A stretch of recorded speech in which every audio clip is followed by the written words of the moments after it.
there's something that happened with the Enlightenment Reformation time that has hooked us all as humans. And by hooked, I mean addicted. Not hooked as in like emotionally hooked. I mean, and that's answers. That period of enlightenment and where the Reformation forced the church to kind of, really for the first time in its existence, have that counter comment and to go, oh, right? And so then out of the Council of Trent, all these declarative statements, and it's very good, very helpful. The Enlightenment's a very good time in history. But the problem is, particularly for Christians, it moved us off of something that's critically important to who we are, as Jesus says today, which is, you don't have all the answers. We have struggled with this from the beginning. A scripture scholar I knew just before I entered seminary used to say, you go back to Genesis. Of course, it points out that God made humanity in God's image, and we have tried to return the favor ever since. And that's the tension for us. We're God-like. We possess the ability to co-create with God. Indeed, we do in the expression of marriage and children, as we celebrate Father's Day today, to think of that we literally can co-create with God. We're very powerful, and not just in that way, but in so many ways in terms of how we even speak to each other is co-creative. Or destructive, if we're saying mean or, destructive things to people. This is the reality of who we are. And so if we don't stay grounded in what it is we can know or should know, then we just start to pursue the knowledge. And this is Jesus' making sure we're understanding here. You can't bear it all. That just isn't what we were designed to do. And so if we can't hold on to the mystery a bit as we celebrate Trinity today, then you're always going to get lost. He's not handing out an answer key. Here are the answers to the important questions. There are many questions that have answers. There are things that we have learned through our 2,000-year history of a church. There's all kinds of awareness and aha moments that come to us. But the reality is, it's never going to be either or. This is where the conundrum comes in for us. It's always going to end up being both and. I've said this to you many times before. Father Richard Rohr has written entire texts on this. His book on the Trinity speaks of the sort of law of the threesome, of the thirds, that when you have to hold the tension of something, the two sides of it, if you will, you do that until something gets revealed. There's a grace that's revealed. Something's explained. You go, oh, okay. Again, not always an answer per se, but maybe it's just an insight. But the very nature of Christ is not either or. God doesn't present as either or. And indeed, Jesus is being clear. When Moses, Mount Sinai, light and cloud. Jesus, Mount Tabor, transfiguration, bright light and cloud. Not either or, both and. Revelation and mystery, always. And so when we just plow ahead with this idea that we're going to find the answer, we are ignoring everything God has ever said to us.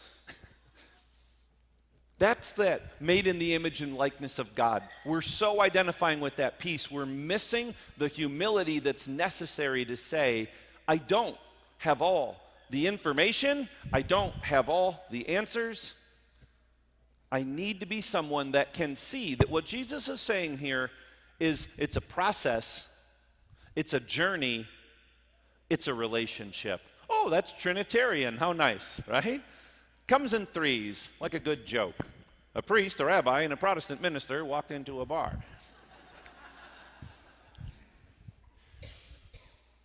And so what's being asked of us is to wait, to listen, and to trust. Oh, another Trinitarian thing. Can we? We have to. And we've all held the tension, or sometimes not, of waiting. Maybe something painful. Maybe something within a relationship where you just want the resolution, but it's not there, not yet. This is precisely what Jesus is talking about. I have so much more to tell you. But I can't just dump it at you as information, because it's not information any more than you could just sit down with someone and share enough information to fall in love and be committed to each other for the rest of your lives. It isn't about information alone. Process, journey, relationship. Karl Rahner once said, "I think that for most Christians, you could throw away the doctrine of Trinity and it wouldn't impact how they live most days. Most people are really just monotheists, and usually it revolves around Jesus in particular." And so there's a challenging question for us. Does this doctrine of understanding the community of God, God's self, impact how I live, or is it just something I say? Is it just something I say? Is it a process? Is it a journey? Is it a relationship? Does it reveal to me that I must wait, that I must listen, and I must trust? Two sets of thirds. Or do we always go back to that space which is much more comfortable, which is the either or? And the problem with either or, among many problems, is once you take a side, it's hard to let go. It's just hard to let go. And I think it's precisely why God doesn't reveal in that manner. Now, someone always says to me, but Jesus said, if you're not with me, you're against me. He did. He did say that. He also, about 12 verses later, said the exact opposite of that. When the apostles said, we saw someone casting out demons in your name. Should we go shut them down? And Jesus says, if you're not against me, you're with me. And therein lies that tension of understanding the both and. Sometimes, yes, if you're not with me, you're against me. And sometimes we don't know what we don't know.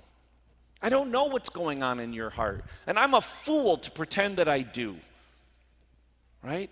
That what I want to try to do is be a person that can be patient, that trusts the process, that's on the journey with you as members of this community. Because that's relationship. This goes to the whole thing of particularly, and I would say not so much the current young generation, but the one behind, I guess, millennials-ish. It's always hard to kind of just segment people by the year they were born. But that thing of, I'm spiritual, but I'm not religious, or I don't need to go to church. Well, where are you going to practice this thing if you just sit at home and talk to God? We're in a relationship with each other. And the fact that we struggle so much right now as a church, as a country, as a world, is in large part to the way in which we get into the dualism, and is in large part that we stop talking to each other and just hurl insults and names and claim we're right and do all those things. There it is. We have to practice this, and it's difficult. We don't all agree on things. But because we come together and we're on the process of it, we're into this journey together, and we seek to be in relationship. It takes time and patience and the wisdom to shut up and listen. Wait, listen, trust. I don't know where that's going. Insert the problem. Insert the neuralgic issue of the day, as Bishop Thomas likes to say. Insert the neuralgic issue of the day and say, can I wait? Can I listen? And can I trust that God is on his throne?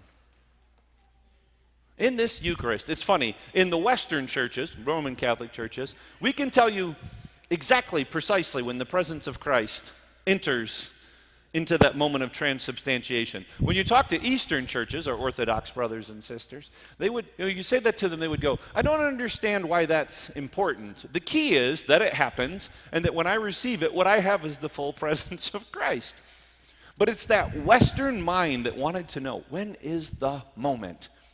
When is the last moment you can be present and still have validly attended Mass, right? Those kinds of questions. And you ask an Orthodox, they go, I don't know, get here when you get here. Because they get that. They're much more comfortable with the mystery. And they understand that to answer that question, this was a huge fight. My good brother, Father Joe Krupp, entered into the fray of this fight about what people wear at Mass, and I'm just running the other way. I'm in the same camp he is. Come here. It isn't my business to judge that. I want to see you here. I don't know what's in your heart. I don't know what happened to you this morning. I don't even want to enter into that. All I want to do is be with people who are on the same journey. People who are committed to the process, people who want to be on the journey, people that will be in relationship with each other and give patience and mercy and grace to one another just as Jesus gives those things to us. And then we start to work together. Not because we all held hands and sang Kumbaya or whatever the song is of the day, but because at the heart level we said, I trust you. We don't agree on this thing, but I trust you because we want the same thing. And that's why Jesus breaks himself. God gains nothing from what's going to happen at this altar in a few minutes. Gains nothing to allow himself to be broken, to let his blood be poured out for us.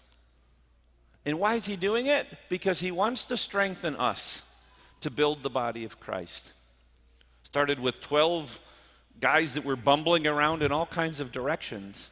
And yet you and I are here to testify to all of those mysteries. As I said, the mystery of his mercy, the mystery of how God reveals God's self to us as community, and the mystery of this Eucharist, that he is broken and poured out for us so that we may be broken and poured out for others.